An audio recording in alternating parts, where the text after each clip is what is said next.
While my fellow panelists are being mic'd, just a couple of housekeeping notes. So this first panel is actually, as the program reflects, a live recording of the Lawfare podcast. And that should affect the conversation very little, but it does create two things that I want to flag for you. The first is that I'm going to introduce the panelists in the context of reading the opening script for the podcast. So that's a little bit artificial for you all as a live audience. And there's one thing you all have to do, which is that when I say I'm Benjamin Wittes and this is the Lawfare podcast, some sort of show of enthusiasm is always appreciated, if only laughter. The second thing is when I do this introduction, I'm going to misstate the date. And the reason is that this podcast will run on September 14th, not today. And so the date associated with the opening of the podcast is that date, not today. So don't correct me. I know it's September 11th. So with that, I'm Benjamin Wittes, and this is the Lawfare podcast, September 14th, 2019. We are live in Brookings' Falk Auditorium. Congress is back, and amid all the legislative dysfunction, a consensus of sorts is emerging on the need for privacy legislation. Between European pressure, data breaches, and scandals associated with social media manipulation by foreign actors, the idea of some kind of comprehensive privacy legislation has gone mainstream in the last couple years. And members of Congress are hard at work on the idea. But while people agree over the idea of privacy legislation in theory, the substance of that legislation, that is, what a privacy bill would actually do, is fiercely contested. And that's what we're here to talk about, competing visions of what we're trying to do when we talk about comprehensive privacy legislation. We have an amazing panel to discuss it all, a panel that represents a number of different competing visions of privacy legislation. David Hoffman is the Associate General Counsel and Global Privacy Officer at Intel Corporation, and he teaches cybersecurity and privacy policy at Duke. Sally Greenberg is Executive Director of the National Consumer League. Yeah, either one. Cam Carey, whom you just heard from, who's now actually on the far left there, is a distinguished visiting fellow here at Brookings and served as General Counsel and Acting Secretary of Commerce during the prior administration. And Lydia Parnes is a partner at Wilson Sonsini, where she chairs the privacy and cybersecurity practice. She served as director of the Bureau of Consumer Protection at the FTC. So let's get into it. It's the Lawfare podcast, episode 542, What Should Privacy Legislation Do? So Cam, I want to start with the point that you made in your opening presentation, where you said there are a series of issues that reflect a high degree of consensus. And I want to go back even before you get to the issues that are a consensus, and just the question of how this consensus about the need for legislation in the first instance developed.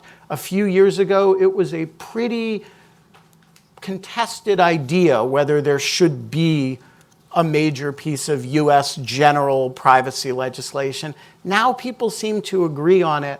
How did that come about?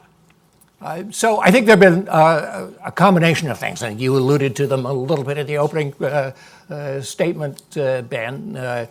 We've had this cascade of data breaches over several years, and particularly, I think, heightened by the Equifax breach, because here's a company that had a lot of impact on people's lives that a lot of people had simply never heard of. And didn't have dealings with. The Snowden revelations really shined a spotlight on the amount of data that's out there. I think the question then was, okay, companies, can you be trusted to keep our data safe from the government? And then along comes Cambridge Analytica, which just metastasized things, because then the question became, okay, can we trust you with our data? And that has really profoundly changed the landscape. And then in the background of this, of course, you have regulation developing elsewhere. Europe's general data protection regulation, and that sort of moved the bar substantially, and a lot of companies have had to comply with that. And now in the works, the California Consumer Privacy Act. So, and that's both moving the bar and giving businesses an incentive to say, look, let's have one single set of federal rules. So, the landscape has been transformed by that. A few years ago, I was going up to Capitol Hill testifying for legislation, and the response I'd get from Republicans and from some Democrats was, what do we need more government regulation for? Now you have people lots of people submitting bills saying we need regulation, and in the issues that I was outlining, you have lots of business organizations for whom a lot of different kinds of regulation, FTC rulemaking, a number of other things would have been a red line years ago. We're saying, yeah, we need that. Okay, so Lydia, I'm interested in whether there is still any theoretical opposition to the idea that Congress has a major role to play here in a comprehensive sense. Is anybody making the case? Are we now only arguing about the substance of what legislation should contain, or is there still an argument at all over the merits of the idea in the first instance? So thanks, Ben. And I think Cam's opening presentation was really set the stage perfectly. I think there is pretty much agreement across the board that this is the time for legislation. And I would underscore a couple of the issues that he just raised. The developments on the state level are pretty compelling in the United States. The idea that we certainly will have a privacy law in California that becomes enforceable the first of the year. There are other states that are following suit, and the prospect of having 10, 12, 15 state laws that apply to the collection and use of data and that may impose, somewhat differing restrictions and obligations on companies, I think is really overwhelming. So I think the notion of the need for a federal uniform legislation is pretty clear. I also think, to the point that consumers are concerned about how their data is being used and potentially misused. And companies, particularly consumer-facing companies, they care about retaining the trust of their customers. So I think, I am not aware of anybody who is saying that there's no basis for federal legislation. Okay, so David, this point that one of the objectives here is to create a uniform standard and prevent a whole lot of differing state rules from regulating the same thing is, I assume, if you're a company that has to operate in a lot of different states, a lot of different jurisdictions, key to the attraction of this. How much is that the driving factor for industry? I'd say it's half of the driving factor, and it depends who in industry that you're talking with, but I would say, yes, a uniform standard is critically important. The other half, though, is a uniform standard that provides a high protection of privacy for individuals so that people can trust their use of technology and their participation in the digital economy and digital society. That's critical. What you saw in California was a manifestation of people's concerns of knowing that they might be impacted in ways and they wanted to have some way to be protected. It was great that California was able to put something in force. And unfortunately, it's not a particularly strong privacy law. It's really both based on notice and consent. It really puts the burden on the individual to have to protect themselves. I think what folks in industry are saying, who are really speaking out about this, saying, we need a uniform standard, and we need it to be a strong model on privacy that focuses on putting the obligations back on organizations that are processing data to demonstrate that they're behaving responsibly. All right, so Sally, at one level, you must be listening to this and saying, as somebody who represents a consumer group that's been arguing for privacy legislation for a long time, you must be saying, welcome y'all, it's good to see you here. On the other hand, some of the reasons that your co-panelists are articulating for the attraction of this is not consistent with some of the objectives that you would want to accomplish, I think, with privacy legislation. So is the consensus here real, or is it kind of optical?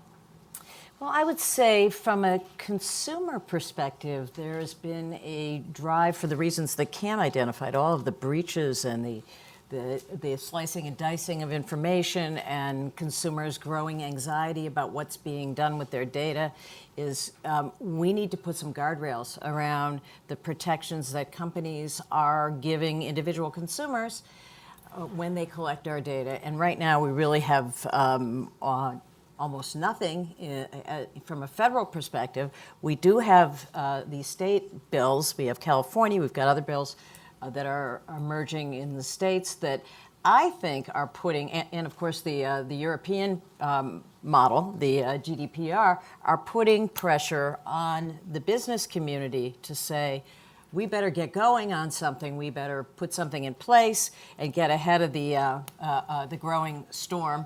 And I do ask myself whether there would be a push from the business community if we didn't have these pieces of law in Europe, the EU law, and California and other states coming forward. Having said that, I like what I heard from Lydia about, and I like what I heard from David. The companies actually really do care. Just a few numbers on consumer sentiment on this. This poll is extremely high among consumers. 74% of consumers said it's important for them to be in control of who gets information about them and what they do with it.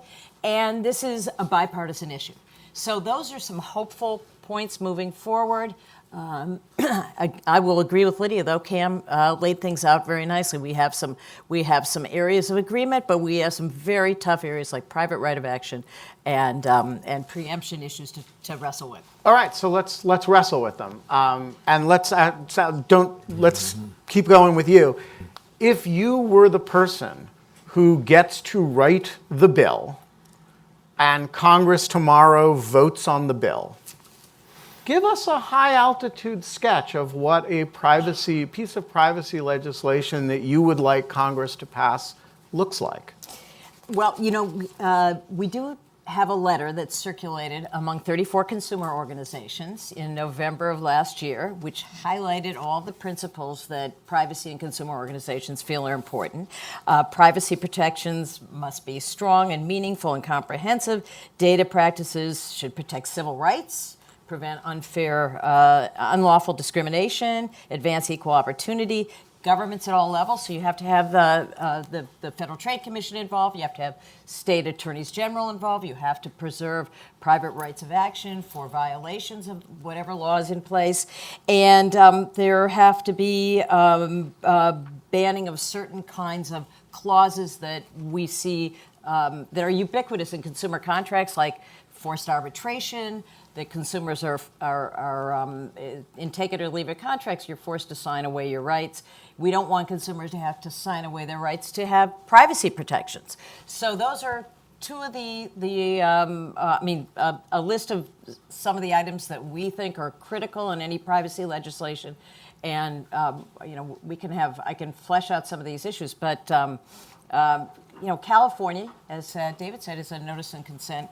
But it's got a lot of very nice protections for consumers, including knowing where your data is going and who's using it and what it's being sold for and used for. Okay, and just to be clear, are there any circumstances in which you would be willing to tolerate preemption of state law as a part of the package? That is, if federal protections are strong enough, are you willing to let industry have the idea that they're only operating under a single set of rules, or is independent state privacy regulation an important principle for you on its own terms? Well, as Justice Brandeis said in his immortal words, states are the laboratories of democracy. So preemption's a hard pill to swallow for a lot of consumer organizations, although Congresswoman Jan Schakowsky has said, and she's a leader,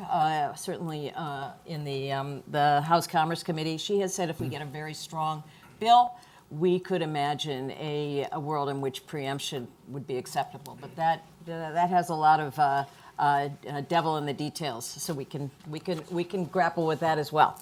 Cam, were you Yeah, trying to jump in? I did want to jump in on that because I think I agree with Jan Schakowsky on that, and it sounds like you could get there, Sally. But but the question that I had sort of coming out of what you said is, aren't consumers better off assuming strong protections, having one consistent set of rules that they know they're operating under, sort of pretty much regardless of who they're dealing with and where they are?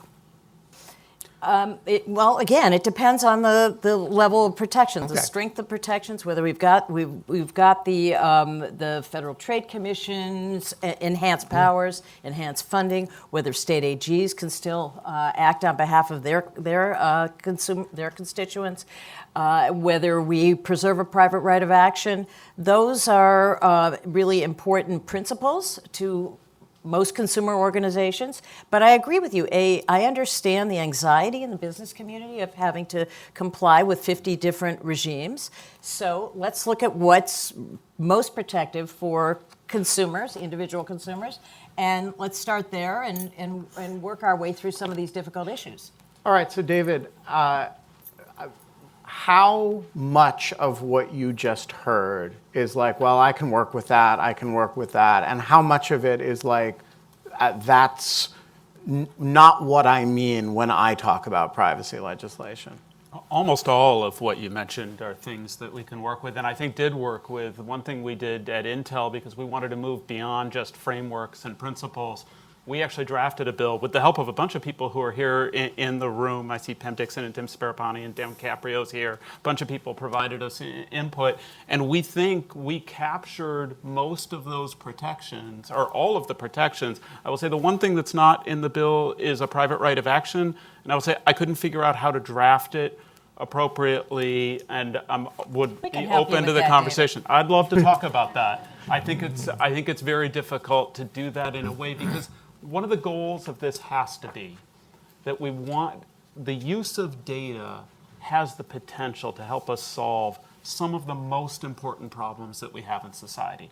We have examples right now of, because people do not feel that their privacy is protected, they're holding back actually on the use of their data. We actually have the worst of both worlds. We're not properly protecting people's privacy, so we're forcing people to not make their data available in ways that actually could be really good for society. Let me give you an example in the education sector.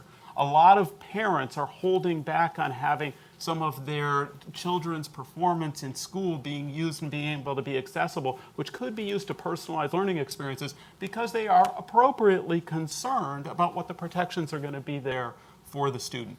What we really need to do is we need to have a law that optimizes for both that innovative use of data by properly protecting people and making sure there's very strong enforcement mechanisms against the bad actors. It's the bad actors, particularly the data brokers, that are creating the situation that real technology companies that want to use data and technology to solve social problems can't. All right, so you would, but I assume you would insist on preemption as I mean, could you guys function in a world in which you don't get preemption of state law? Laboratories are great unless you're the living being that's being experimented on, right? And so I don't see how to do this on data privacy without a uniform federal standard. All right. So Lydia, how much of this do you listen to and say this is broadly consistent with a privacy bill that I would support or that that I think makes sense, and how much of it is, to what extent does your vision of what Congress should do differ fundamentally from any of this? So, a couple of points. I'd like to kind of start on the preemption issue because I think that that's always been kind of like the game stopper. Years ago, 12, 15 years ago, when I was at the Federal Trade Commission and I testified many, many times on a national data breach notification standard. Now, one would think that would be simple. Have one national standard for when consumers should be notified about when their information has been unlawfully accessed. And there were issues on the margins where it was hard to come to agreement, but the biggest issue was preemption, the biggest issue. And because members of Congress and stakeholders were not able to reach agreement on that, national data breach notification was never adopted. I think it is, kind of truly a travesty that that's something that we are still living with. 50+ laws that have different approaches to breach notification. So I would say on this, I agree with much of what my colleagues here have said, and I have some areas where, I think I do disagree, but and other issues that I would put on the table where I think they're kind of tricky. But I would urge that this is an area where we should not let what is perfect in each of our perspectives be the enemy of what we all agree is good. I think we need to achieve the good here. It will be a real positive. So what would I think is should privacy legislation look like? International interoperability is important. Companies like David's are operating across the globe, but so are very small companies, and to impose the costs on them of having to comply with very different laws in the U.S. and around the world, very difficult. A privacy law should somehow be tied to the risk of injury, of some kind of harm to consumers. I think that we would probably all agree with that. I think the devil here really is in the details. What constitutes kind of consumer harm when you're talking about a privacy injury? And I think this is particularly true since the FTC seems to be taking the position that reputational harm is adequate injury on which to kind of proceed in an action. And reputational injury is certainly something that could cause injury, but it's also very subjective. I certainly agree on the, many of the issues that Cam laid out, kind of individual rights, the ability to access, correct, delete personal information certainly should be part of a privacy bill, but there needs to be a lot of clarity around this. I would just note the California privacy law is incredibly confusing on this as well as many other issues. And I think data security and data breach notification should be included. So one question that I wanted to, before we move on to Cam's vision, that I wanted to ask you about specifically is that in the sort of, in Sally's presentation of the principles that consumer groups think are essential, there's several that she mentioned that involve some degree of data handling restriction. I don't have the principles in front of me, but they were suggestive of use restrictions. And I would think that those would be, again, an area where if you express it at a high enough level of altitude, almost everybody would agree. But the moment you bring it down to the sort of granular level of what aren't companies allowed to do, you get into some of those algorithmic questions that Cam was referring to in the opening presentation, where you're basically potentially banning a lot of companies' business models, which may be, of course, the point, but is also an area where the consensus is going to break down. And I'm curious, to what extent do you think that once you get out of the zone of transparency and uniformity in rules and notification and user control, and into the land of substantive use restrictions and collection restrictions on data, the consensus falls apart? Just taking that, I actually think there's more convergence on use restrictions than might be apparent. I think there's been a lot of work by the FTC over a number of years to articulate what's unreasonable, what creates risk. I think the area that is actually more difficult than use restrictions is transfer restrictions, and what the responsibilities are for the parties when you are transferring data and making it available to others. I think that's going to be much more difficult to solve. Do you agree with that, Lydia? Yeah, so I do. I think they're very related, very related issues. I think often use restrictions are kind of on the table because, to some extent, transparency and choice, which I do think is fundamental. I also understand the argument about too much information. Consumers have a lot of information. There is, and it's difficult when you're looking at privacy policies if you don't have a law degree or you're not trained in privacy issues, to really kind of parse this out and understand what all of it means and make decisions about how you want a particular company to be able to use your information. I certainly understand that. I think the Commission, I think many companies have done an excellent job in terms of educating consumers and providing plain language privacy policies and plain language information. I would really encourage thinking along those lines, because I do think that when you get into specific use restrictions, I think the debate will very likely break down. I also think when you get into kind of fairness issues and kind of equal rights issues and non-discrimination, I would just urge everybody to remember this is a privacy bill. We can't solve all of the problems of the world or all problems that face consumers in the marketplace in privacy legislation.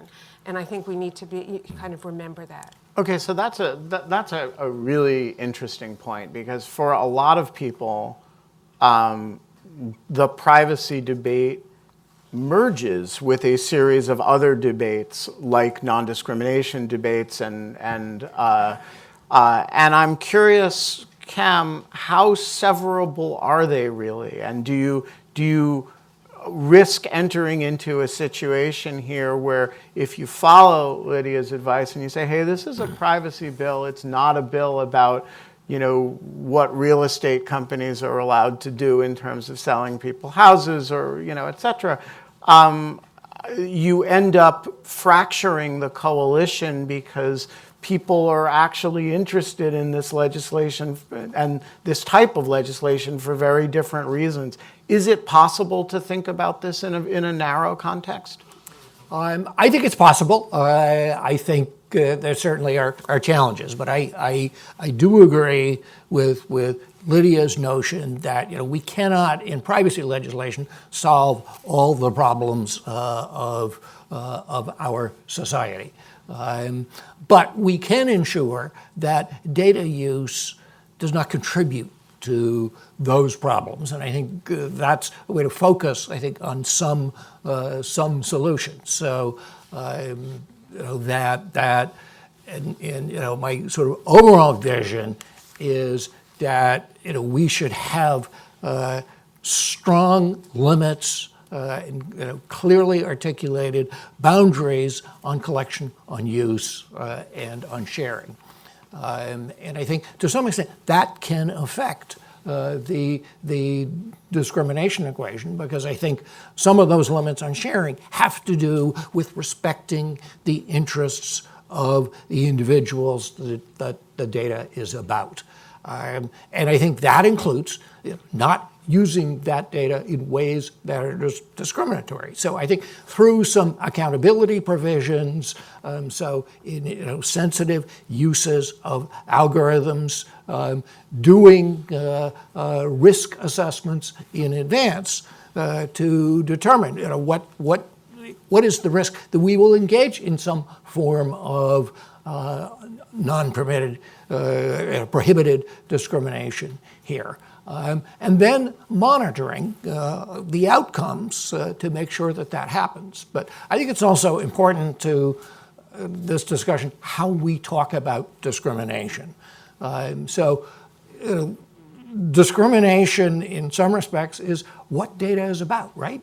Drawing differences. There are appropriate differences, and there are some that we prohibit. So I think we can say in legislation you can't use the data for prohibited discrimination, but we should not try to sort of regulate every conceivable form of discrimination in that sort of provision. So Cam, before we move on, you gave this admirably neutral presentation at the beginning about the contested issues and the sort of tough decisions that people have to make. And I just want to ask you, what's the right answer? Like, what if you were giving the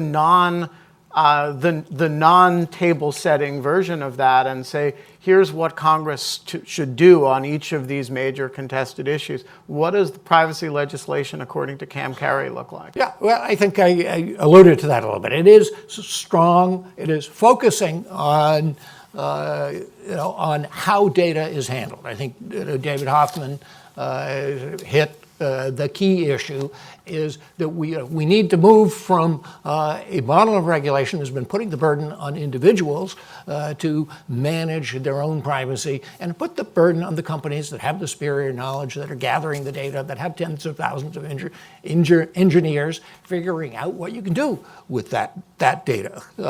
That's way beyond what consumers can understand. So people want control, but I think that control needs to be put in place to some extent by law. And so that means what I talked about, limits on the collection of data, so that we don't continue the system we have today where if you're not in a regulated sector, essentially anything goes. And if you can collect it, some people are tempted to go ahead and collect it. Gee, isn't this cool? We can figure out something to do with it and some way to monetize it. Similarly, use of data, how it's retained, and I agree that the key issues become in the sharing of data, because right now we have an ecology of information sharing that's essentially unbounded, and things like ad tech, data brokerage, do have the impact of spreading information around that is enlarging our cybersecurity risk and individual privacy risk in ways that are unforeseen and uncontrolled. And is preemption a part of the package? Preemption is a part of the package. I think if you have strong privacy protections in terms of the boundaries, accompanied by strong enforcement, yes, it should be preempted. I mean, we're talking about the internet here fundamentally. I mean, that is quintessentially interstate. So we should have a national standard there, but a strong national standard accompanied by strong enforcement. But I also, it ought to be sort of agile and adaptive, and recognize that one-size-fits-all solutions don't work. That privacy is contextual. So strong on the front end, strong on the enforcement, but not too prescriptive in the details. I think individual rights are necessary but not sufficient. Notice is necessary but not sufficient. We do that, I think we have something that's internationally operable, and that on the basis of which the U.S. can regain some international leadership in privacy. Okay, so Sally, as I've been listening to you all talking, one of my reactions has been, wow, this just sounds like the GDPR. And it's a uniform standard. It's got all kinds of strong protections. It's adaptable in its enforcement because it has, all the different member states, each enforcing it the way they feel like it. And so my question is, how different is what you're talking about from GDPR? Well, there's a lot to like with GDPR. Because the whole concept behind GDPR is bake data security and privacy into your practices as a proactive matter, and it applies across the board. It applies to companies. It applies to government agencies. Any organization that touches data has an obligation to look into the technologies they use and set privacy-friendly options as a default. So there's a lot to like there. No, it's not perfect. But may I pick up on a point that Lydia made about harm? Do you mind if I do go back. A quick pivot to that? Absolutely. Because fair point on, we know class action lawsuits can go in a lot of different directions. But what we see today, and one of the reasons why the current or the status quo is intolerable for consumers, is there's these massive breaches. You talked about them, Cam. And what happens when you have 500 million records taken from Marriott, or in the case of Yahoo, was it had 2.3 billion records stolen? So what we see on our end, from a consumer perspective, we have a fraud center. We have this explosion of identity theft happening because the crooks have all of our information. And who's victimized by that? The most vulnerable people in our society are defrauded out of all sorts of money and goods, and it is it's a free-for-all. So current situation makes that intolerable. We need to put guardrails around that. Secondly, we've got a situation like family tree DNA. So family tree DNA collects the DNA from their customers in a contractual situation, and decides to turn over 2 million records to the FBI without checking in with their customers. That sent alarm bells around to a lot of us. That is the most private, most personal kind of information, and for a company not to understand, you said many companies have developed very positive and easily understood privacy policies. I'd like to be in those focus groups, and I'd like to have consumers in those focus groups where we have privacy policies delivered to consumers, because what I see is I get a note in the mail if I decide to open it up in a really skinny envelope, and it says our privacy policies have changed. And sometimes when you read the fine print, it's actually very alarming. We can share your information with anyone that we wish to. We can sell your information. So those kinds of what I'm saying is the status quo is driving the consumer and privacy organizations to say we need to have some rules around this. Now, as I said, GDPR is a lot to like about it. It's not perfect, but I think we have two very good pieces of law. We have the California law. Let's take a look at that and see what we like and find our areas of consensus. and places where we disagree. Let's look at GDPR. Companies are now, I had dinner yesterday with someone who was with a big company who said, we're ready to, we're ready to adapt to the California law. We've set policies that are in keeping with the GDPR.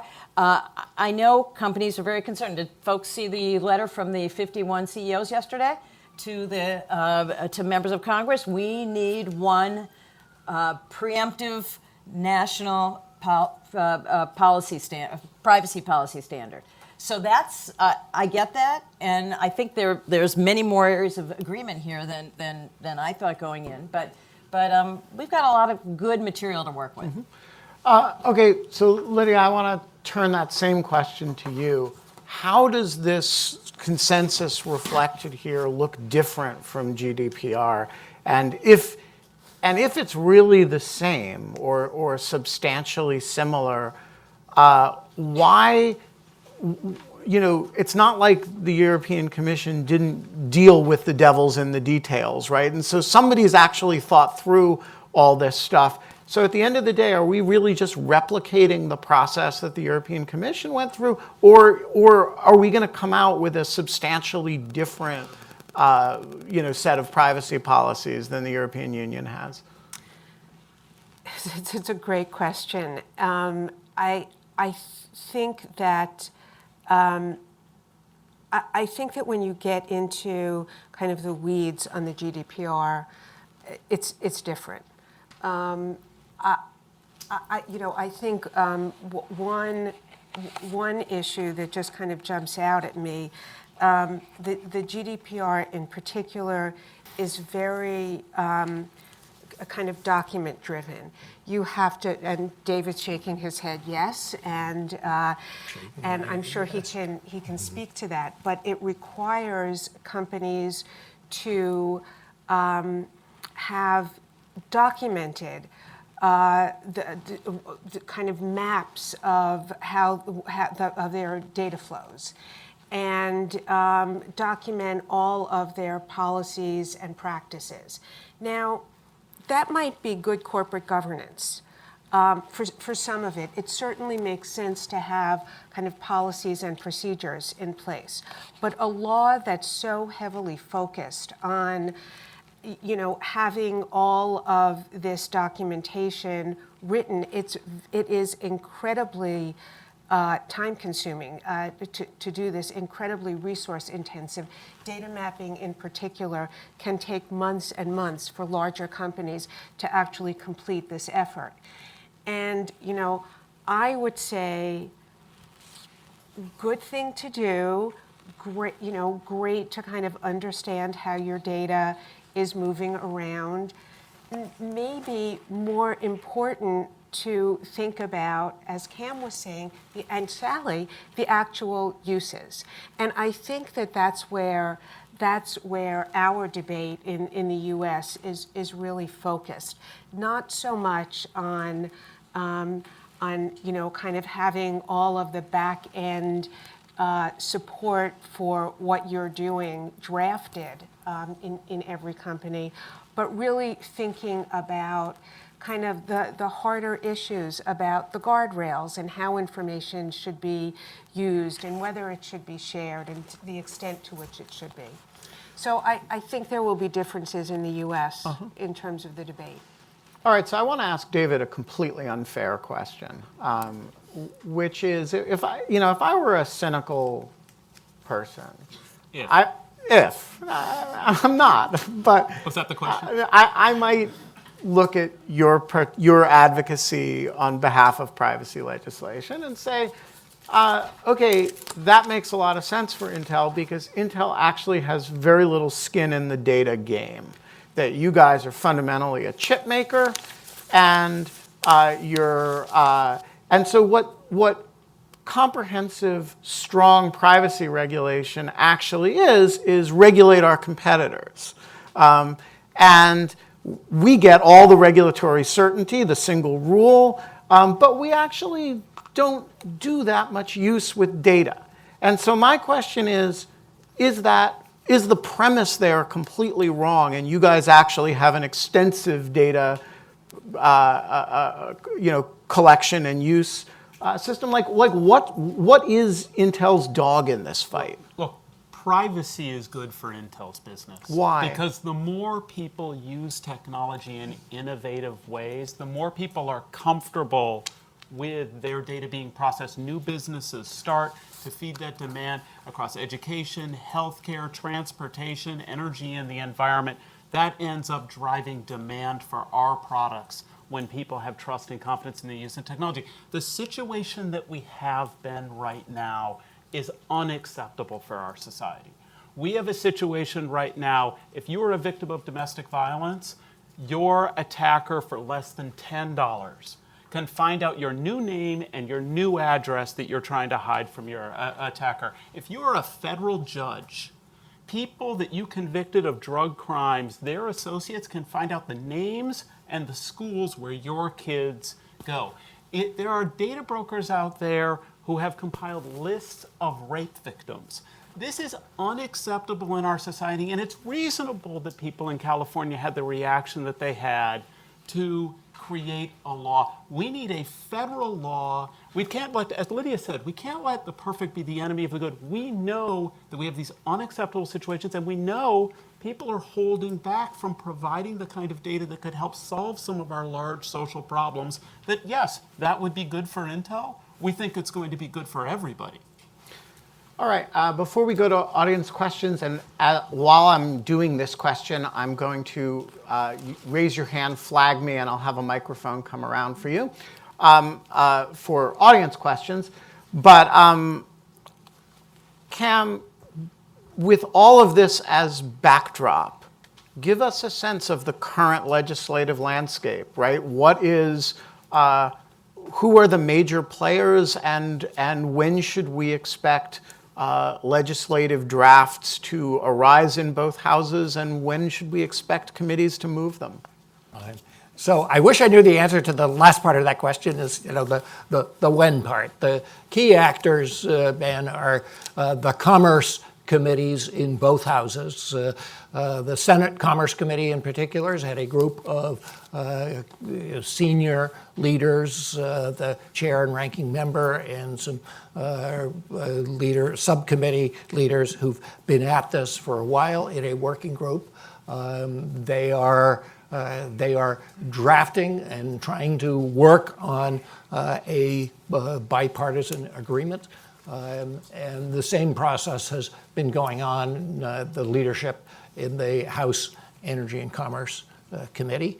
The issues are complicated. I think the real issue here is that, look, there are a lot of people in this room who have been dealing with these issues for a number of years. And I look at around the room and pick out a number of people who have drafted bills and spent a lot of time talking to stakeholders about how to get there. And David Hoffman on our panel has done that. And so they understand the issues, they understand the politics. I think a lot of people in Congress are not there yet. I think there are certainly people who've been engaged in this process for a while, but they've got to socialize with other members and other leaders. And now we have other committees, the Senate Banking Committee, Senate Judiciary Committee, also getting into the act. That's a reflection of sort of how this is a hot issue. 2012, 2013, I was knocking on doors on the Hill trying to find partners to work on legislation. I couldn't find any. Now everybody wants in on this. All right, when I call on you, please identify yourself, state a brief question, state it in the form of a question, and if you can direct it to one of the panelists, that would be great. And if you drone on, I will cut you off with a shocking lack of due process. Sir. Thank you. I'm Dave Rabinowitz. And for thousands of years, people lived in small villages. Everybody knew everybody. Everybody knew everything about everybody. And until the growth of cities happened about 3,000 or 4,000 years ago, privacy was not something even possible. I'm wondering, is privacy that important, or should we be concentrating on the consequences of breach of privacy? For example, a couple of decades ago, if you were outed as gay, the consequences were pretty severe. Today, it's not such a big deal. Should we be concentrating on keeping information secret, or should we be looking at the consequences of revealing that information, because it's going to be revealed? Okay, so it's an interesting question. Sally, make the case for the value being important at all. Well, I think consumers want to know if their data are being collected and shared. It polls very high. You may not think it's important, and in the shtetl system, perhaps it wasn't. But we're in a very different world here, where consumers know their data is being gathered and used and perhaps sold to third parties in ways that they don't want and they did not agree to. So this is I think it's a real concern about having your data stolen and hacked. We've laid out a couple of egregious examples. This is a critically important issue to consumers, and they want some control over how these data are used. So that's what and I'm encouraged by my panel members who agree. It's good for industry. It's good for companies. There's some terrible things that happen when data is too readily accessible. So I would disagree with the gentleman and say, in fact, we're in an era where privacy is very important to consumers, and we, as a consumer community, feel we need to get control over it. Ma'am? Yes, Lucia Savage. So in healthcare, for about 20 years, we've had a patchwork of privacy laws, and healthcare seems to be going along. There may be kind of a retarded effect on interoperability. Can you talk a little bit about why a nationwide law is so important and why businesses can't accommodate state-by-state laws or preserving state laws that are already in place? I'll just add something, and maybe others. I would say healthcare is not going along. The patchwork has not worked in the healthcare area. The idea that we've segmented off data that is subject to HIPAA versus data that is provided in other contexts that could be useful. There's so much that we could do if we had a better structure around the processing of data in the healthcare area to create better clinical results for individuals, spur better advances in healthcare research and drug development. It's, to me, a classic case where the patchwork has not worked and needs to be modernized. Sir? David Medine, former FTC and PCLOB. A suggestion and a question. And the suggestion is on preemption. Why not sunset preemption? 20 years ago, under the Fair Credit Reporting Act, preemption was put in with a sunset. And when it sunsetted, a lot of consumers got a lot out of the debate at the time of sunset, including free credit reports. Why not make it, instead of making it permanent, why not have 3 to 5 years of preemption of state law and see how it works out? And my, I guess, question is, isn't this time to declare consent dead? We have based a lot of our models on consent. We could survey this room. Everyone has a smartphone with dozens of apps. How many people in the room have ever read any of their apps' privacy notices, yet their information is being collected, stored, transmitted on a minute-by-minute basis? Shouldn't we be 100% focused on use and disclosure in any new legislation? Ken, do you want to take that? Yeah, so I think we should be significantly over 50% focused on use and not on consent and disclosure. I think by and large that has become a fiction. And in fact, Michelle Richardson, who was leading the second panel here today, the CDT bill that she and others drafted, has no role for consent. I could see perhaps a limited role for consent for certain sensitive data, certain sensitive uses, but I think it's challenging to think through, all right, what is that consent form going to look like? What's going to be the user interface? So I think I agree with the thrust of the question, absolutely. Lydia, can I just ask you on the preemption question? I think this is an interesting, provocative idea. Could you bridge the preemption gap by saying, yes, preemption, but for some limited period of time, and then we have to see how it's working after that? Right, so David always has provocative suggestions.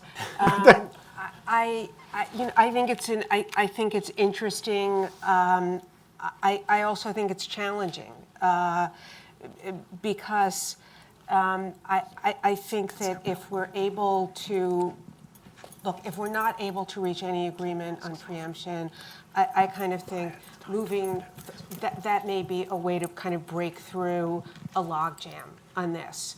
I think it would be better to be able to just kind of reach agreement on it. But yeah, if I will take my own advice, don't let the perfect be the enemy of the good. What do you think, Sally? You expressed possible openness to preemption under some extreme set of circumstances. Could those extreme circumstances include that you only have 5 years of it? Well, as I'm sitting here listening to the discussion, I'm getting more optimistic that we can do this because there's so many areas of agreement. But I'm thinking about your preemption issue. I think it's very interesting. It's creative. One possible way to do that is to flip that and say, okay, let's let states have a few years to pass their own bills. We'll have a federal standard. We'll have a federal bill. In that period of time, if states want to come in and act and they don't like or they don't think the federal bill is strong enough or they think it's too strong, let them come in. If they don't act within a year or two, then we have a federal preemption scheme.